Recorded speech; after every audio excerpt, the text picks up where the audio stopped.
खुलुमबाय। गेदेमा सुबुंफोरखौ गोसोखांनानै फोसावनाय आयदा गोसोखांथि।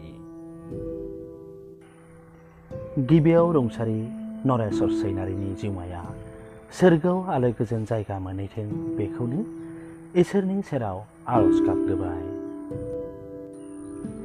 नरेस्वर सैनारि बिथाङा सासे गोख्रों माहि बयजोंबो मोजां मोनजाग्रा सुबुंमोन। रुंसारि नरेस्वर सैनारिया अल इन्डिया रेडिअ गुवाहाटी बर' आफादनि प्रग्राम एक्जिकिउटिभ एबा बर' आयदानि हाबाफारि सामलायगिरिमोन। बिथाङा 55 बोसोर बैसोआव रुंसारि जायो आरो रुंसारि जानाय समसिम बिथाङा अल इन्डिया रेडिअ गुवाहाटी बर' आयदानि प्रग्राम एक्जिकिउटिभमोन।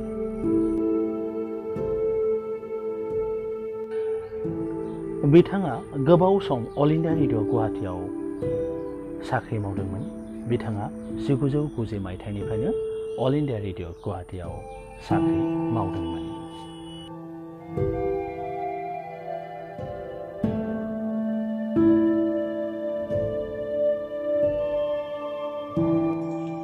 बिथाङा जोनोम जायो 1966 मायथाइनि 30 मार्च खालाराव कार्बि आंलं जिल्लानि हावराघाट ओनसोलनि मोनसे गामियाव आरो बिथाङा रुंसारि जायो 2021 मायथाइनि 16 जुन खालाराव।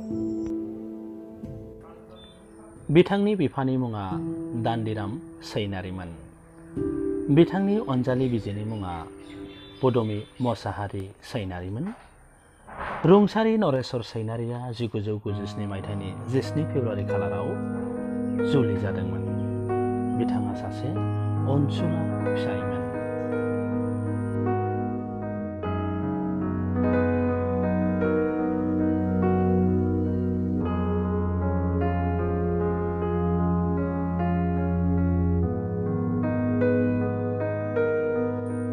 बिथां सैनारिया 1987 मायथाइयाव गुवाहाटी कमार्स कलेजनिफ्राय ग्रेजुवेट जादोंमोन।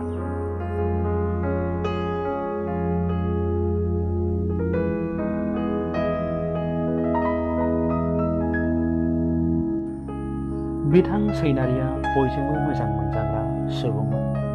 बिथांनि आखुनि थाखायनो बिथांखौ बयबो मोजां मोनोमोन।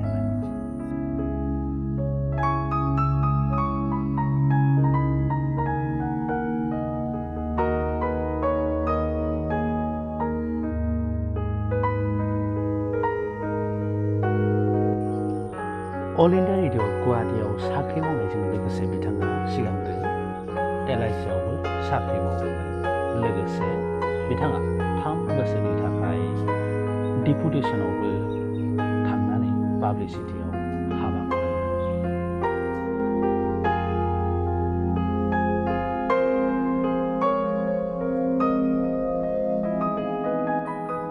बिथाङा 7 बोसोरनि बांसिन सम अल इन्डिया रेडिअ डिपु सेन्टारावबो हाबा मावदोंमोन।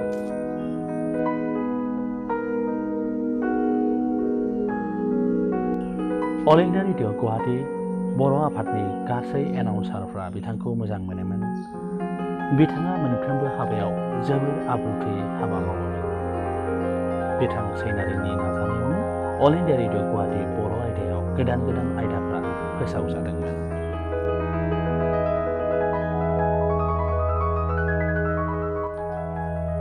बिथांनि नाजानायाव फोसावजानाय आयदाफ्रा जादों बर' सावथुन मुलुगनि फावखुंग्रिफोरजों लानाय मोगा-मोगि आयदा, UPSC, APSC आनजाद उथ्रिसार जानो हानाय सुबुंफोरजों लानाय मोगा-मोगि, पद्मश्री बान्था आरो हादोरारि बान्था लोगोसे साहित्य एकाडेमि बान्था मोनगिरि गेदेमा सुबुंफोरजों लानाय मोगा-मोगि आयदा।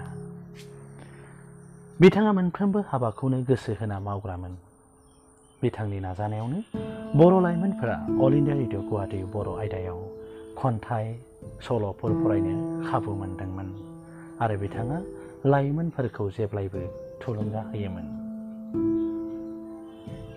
बिथांजों मावफाग्रा लोगो आरो बिथांनि स्टाफनि गेजेराव गोरोबलायना हाबा मावनो हानाय गुन दंमोन।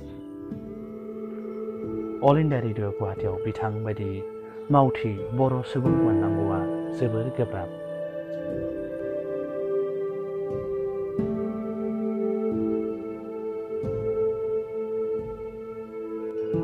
बिथां सैनारिया सासे आब्रुथि गोनां हाबा मावग्रा सुबुं आरो जेब्लायबो आब्रुथि हाबाफोरखौ मावलाङोमोन।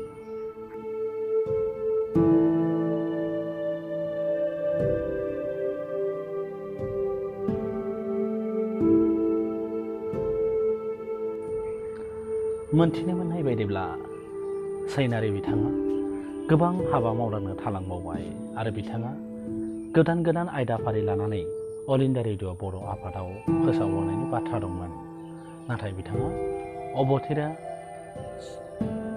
नागारलांबाय आरो बिथाङा अबथिरा रुंसारि जालांनायाव बयबो दुखु मोनदों। बिथाङा हरखाब रुंसारि जालांनायाव बिथांनि बिसि नखरजों लोगोसे अल इन्डिया रेडिअ गुवाहाटि नखर, बर' आयदानि एनाउन्सारफोर आरो बर'नि माहारि आफादफोर गौथुमफोरा गासैबो दुखु मोनदों। बिथांनि जिउमाया सोरगोआव आलो गोजोन थाहैनो मोन्थों बेखौनो फिन खनसेबाव इसोरनि खाथियाव आरज गाबबाय।